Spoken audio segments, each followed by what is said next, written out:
మిత్రుడు గోరెటెంకని ఇప్పుడే చెప్పాడు.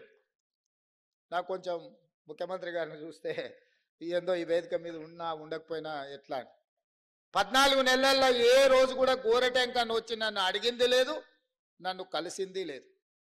అయినా వారి సమాజానికి అందించిన సేవల్ని దృష్టిలో పెట్టుకొని వారికి కూడా తెలియదు నేను లేఖ రాసిన సంగతి. నాకు తెలిసి పత్రికలలోనే మాట్లాడినప్పుడే వారికి ఏదైనా ఐడియా వచ్చిండదు. వారికి సమాచారం కూడా ఇవ్వలేనే.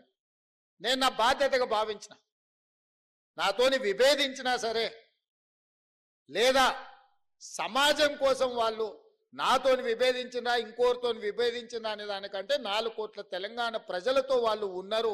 ఆ ప్రజలతో మమేకమైన వాళ్ళను గుర్తించాలి, వాళ్ళని గౌరవించాలన్నదే ఆలోచన. నాతో ఉంటేనే ఇస్తాం, నాతో లేకపోతే ఇవ్వమనే విధానం మంచిది కాదు అని బలంగా నమ్మి వాళ్ళ పేర్లు ప్రతిపాదించిన.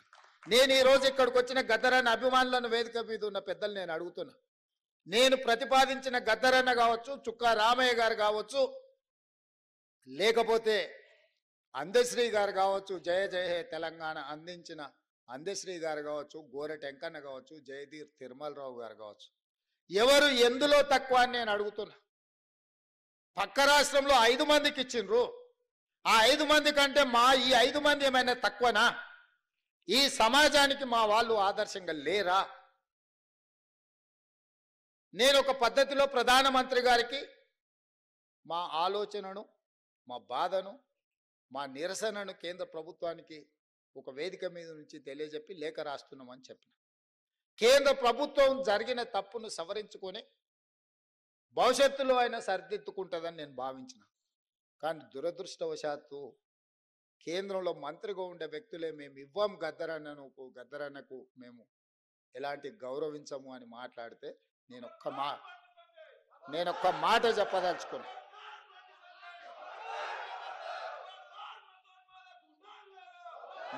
మాట చెప్పదలుచుకున్నా.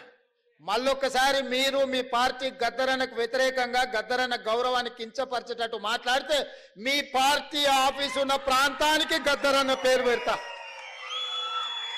నీ పార్టీ కార్యాలయం అడ్రస్ రాసుకోవాలంటే గద్దరన్న గల్లీ అని రాసుకునేటట్టు చేస్తా బిడ్డ మిమ్మల్ని. మీరు అనుకోవచ్చు ఏం చేస్తాడు ముఖ్యమంత్రి, అవార్డులు మా దగ్గర ఉన్నాయి కదా, పద్మభూషణ్ పద్మశ్రీ ఇచ్చేది మేం కదా అనుకుంటున్నావు. కానీ నీ పార్టీ ఆఫీసు గద్దరన్న రాష్ట్రంలో ఉంది, ఆ సంగతి మర్చిపోవద్దు. నీ పార్టీ ఆఫీసు ఉన్న ప్రాంతానికి ఆ కాలనీకే గద్దరన్న పేరు పెడితే అప్పుడు ఎవరు పేరు రాసుకుంటావు?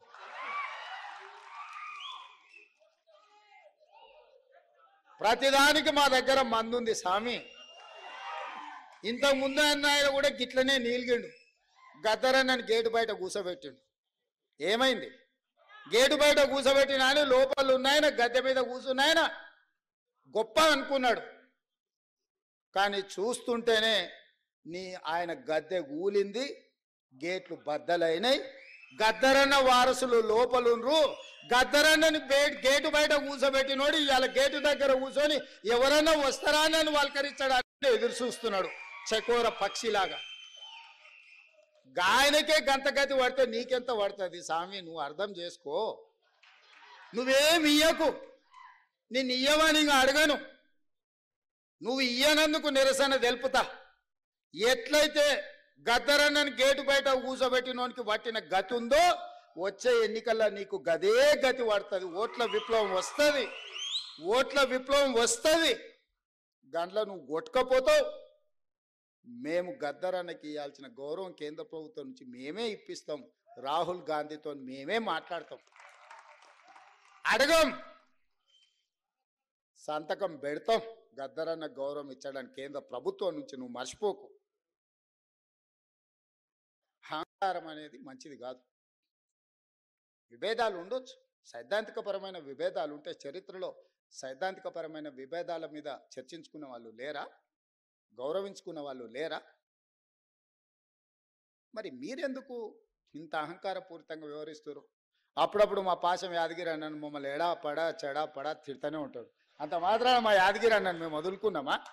పెద్ద మనిషి అనుభవం ఉన్నాడు, ఎక్కడన్నా ఏదన్నా అటు ఇటు ఉంటే అంటాడు, ఆయన చెప్పిన దాంట్లో ఏమన్నా సూక్ష్మం ఉంటే అర్థం చేసుకుని సర్దిద్దుకోవాలని సర్దిద్దుకునే ప్రయత్నం చేస్తున్నాను తప్ప యాదగిరి అన్నది ఇచ్చిండని చెప్పి మన తెలంగాణ పోరాటం గురించి 9 మంది గొప్ప వ్యక్తుల్ని రాష్ట్ర ప్రభుత్వం గుర్తించి గౌరవించుకుంటాం అన్నప్పుడు పాశం యాదగిరి అన్న పేరు ఆయన అడిగిండా?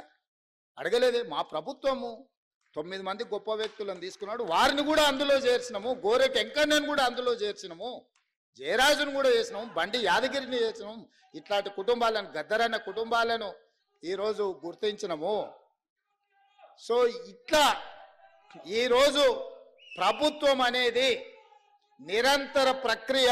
ఈ నిరంతర ప్రక్రియలో ప్రభుత్వం దృష్టికి వచ్చిన ఏ మంచి పనైనా చేయడానికి ఈ ప్రభుత్వం ఉన్నది.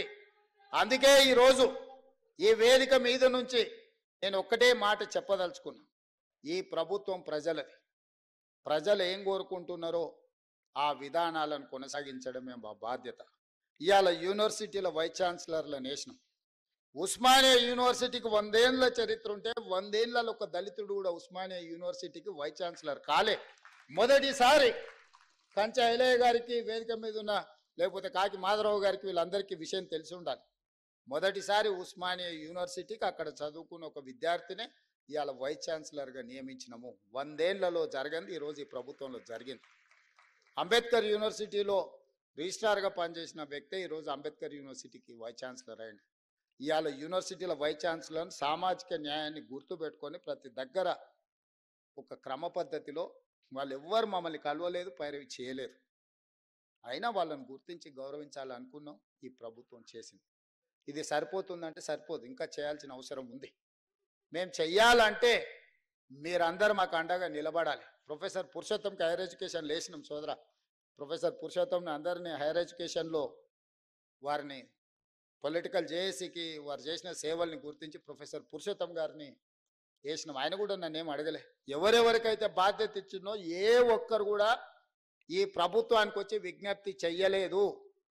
ప్రభుత్వమే బాధ్యతగా భావించి వీలైనంత మేరకు మంచి చేయాలన్న ఆలోచనతో నా సహచర మంత్రివర్గ సహకారంతో నేను ఏది ప్రతిపాదన చేసినా నా మంత్రివర్గ సహచరులు ఎవ్వరు రెండవ మాట మాట్లాడకుండా నేను మొదలు పెట్టంగానే మా ఉప ముఖ్యమంత్రి గారు దాన్ని ముందు కొనసాగించి ముఖ్యమంత్రి గారు చేస్తున్న ప్రతిపాదన సమంజసమైంది అని చెప్పి దానికి ఆమోదం చెందే విధంగా ఈరోజు ప్రభుత్వం నిర్ణయాలు తీసుకుంది. అందుకే మిత్రులారా, వ్యక్తులు అగౌరవపరిస్తేనో, వ్యక్తులు గద్దరన్నను గుర్తించనని మాట్లాడుతానో గద్దరన్న గౌరవం తగ్గదు, వన్నె తగ్గదు. కోహినూరు డైమండ్ నువ్వు ఎక్కడున్నా దాని విలువ దాందే. ఏనుగు చచ్చినా బతికినా దాని విలువలో ఏం తేడా లేదు. గద్దరన్న బతికున్నా, గద్దరన్న చనిపోయిన ఆ స్ఫూర్తి మన గుండెల నిండా ఉంటుంది. గద్దరన్న గౌరవం 10 ఇంతలు పెరుగుతుంది తప్ప ఆనాడు మహాత్మా గాంధీనే మీరు గౌరవించిన వాళ్ళు గద్దరన్నని గౌరవిస్తారని మేమెందుకు అనుకుంటాము? మహాత్మా గాంధీనే పొట్టన పెట్టుకున్న వ్యక్తుల గురించి ఎక్కువ మేము ఆశించడం, ఎక్కువ యాచించడము ఏది రెండు తగదు. ఖచ్చితంగా తెలంగాణ రాష్ట్ర ప్రభుత్వం గొప్ప వ్యక్తులను ఎప్పుడూ గౌరవించుకుంటుంది. వాళ్ళ గౌరవం తగ్గకుండా ముందుకు తీసుకువెళ్తాం. ఈ వేదిక మీద నుంచి వెన్నెలమ్మను ఏదో సాంస్కృతిక సారథి చైర్పర్సన్గా నియమించడం అనేది అది వాళ్ళ హక్కు, ఎవరేమి ఇచ్చింది కాదు.